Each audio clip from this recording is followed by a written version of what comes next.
अच्छा friends, HPLC analysis की requirement है कि आपकी जो पीक है उसका शार्प होना ज़रूरी है। ये सिस्टम सुटेबिलिटी की रिक्वायरमेंट है।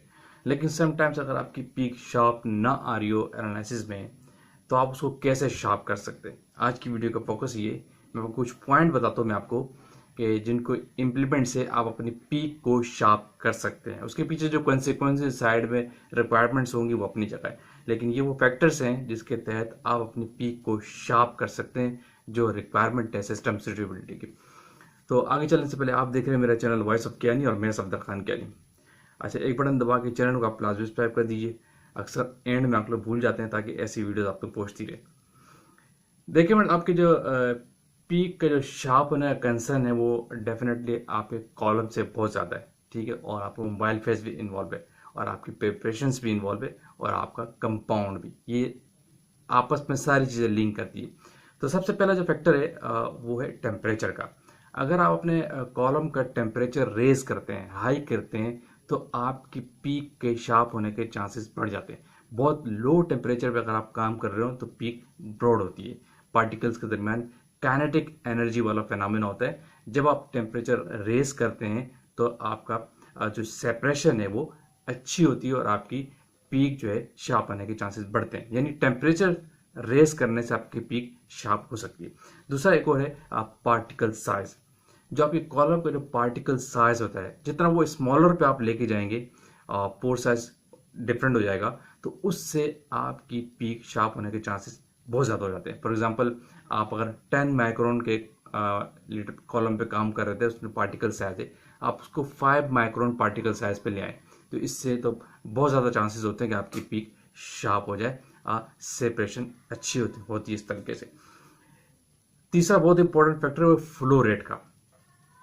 अगर आप अपने सिस्टम में एनालिसिस का जो फ्लो रेट है वो कम कर दें, फ्लो रेट को अगर लोअर साइड पे, कम साइड पे लेके जाएंगे, तो अच्छी सेपरेशन होती है। जितनी अच्छी सेपरेशन होती है, आपकी पीक चांसेस के शार्प होने के चांसेस बढ़ जाते हैं। फ्लो रेट कम करेंगे तो भी चांस होता है कि आपकी पीक शार्प हो जाए। लेट सपोज अगर आप 2 ml के फ्लो रेट पे काम कर रहे थे, हम 1.5 पे कर रहे थे, इससे ब्रॉड होने के चांसेस बढ़ते हैं।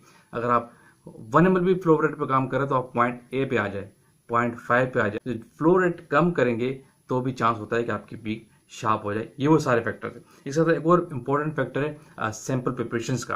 अगर आपका सैंपल ठीक तरीके से प्रिपेयर्ड नहीं है, उसमें कंटामिनेंट्स है, तो रेजोल्यूशन जो है वो इफेक्ट करता है।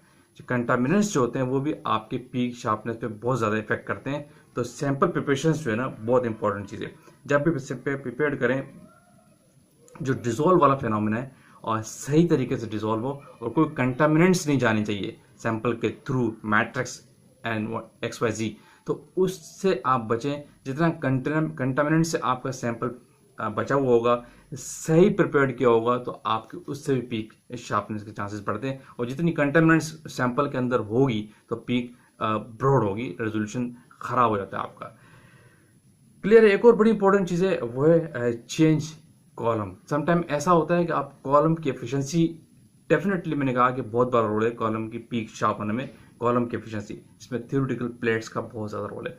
और कॉलम की चेंज करने से भी समटाइम ऐसा होता है कि आपकी पीक शार्प हो जाती है, या आप कॉलम इन्वर्ट भी करें जो यूज़ कर रहे हैं ऑलरेडी, तो उससे भी समटाइम ऐसा होता है कि टेलिंग भी कम हो जाती है और पीक भी आपकी शार्प हो जाती है, क्योंकि उसमें प्लेट्स का बहुत बड़ा रोल है। तो ऐसा भी पॉसिबल है, मैक्सिमम चांसेस होता है कि आप समटाइम्स कॉलम ही चेंज कर दें। एक ऐसा कॉलम आप यूज़ कर रहे हैं, उसको ही चेंज कर दें, तो आपकी पीक शार्प होने के चांसेस बढ़ते हैं। और इसमें साथ एक चीज़ और बता दूं, ये डिपेंड करता है समटाइम्स आपका मॉलिक्यूल कैसा है।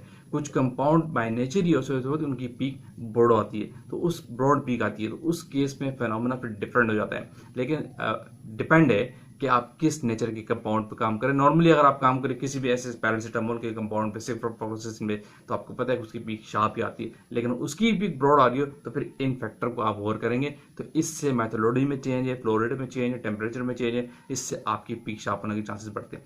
एक और इंपॉर्टेंट चीज़ आपको बता दूँ, मोबाइल फेस की कंपोजिशन होती है। जो आपकी मोबाइल फेस की कंपोजिशन है, उसमें चेंज लाने से पीक शार्पनेस के चांसेस बढ़ते हैं। फॉर एग्जाम्पल, आपको मोबाइल फेस में बफर्ड है, और उसमें और ऑर्गेनिक फेज में मिथेनॉल भी यूज है, तो उनकी जो रेशो है, उस रेशो में अगर आप चेंज करते हैं, कम ज़्यादा करते हैं, तो पीक शार्प होने के चांसेस बढ़ते हैं। नॉर्मली ये डिपेंड करता है मेथनॉल के रेशो से। तो मोबाइल फेस की कंपोजिशन में भी चेंज आने से भी आपकी पीक शार्प हो जाती है, ज़्यादा मैक्सिमम चांसेस होते हैं। क्यों? अब मैंने वैसे भी कहा कि शार्प पीक रिक्वायरमेंट है सिस्टम सुटेबिलिटी की और एक्सेप्टेबिलिटी की।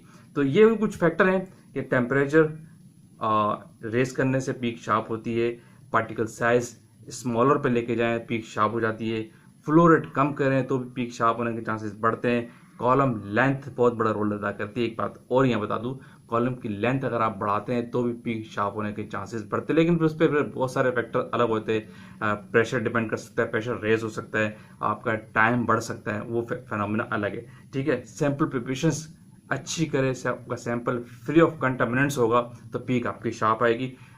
Change column, change in column he change कर दे समटाइम ऐसा, तो भी बहुत पॉसिबल चांसेस होते हैं कि पीक शार्प हो जाए। क्यों हो सकता है? जिस कॉलम पे आप काम कर रहे हो वो बिल्कुल ही लोअर साइड पे चला गया, उसकी परफॉर्मेंस और उसकी एफिशिएंसी लो हो चुकी हो। एक और चीज़ है मोबाइल फेस कंपोजिशन।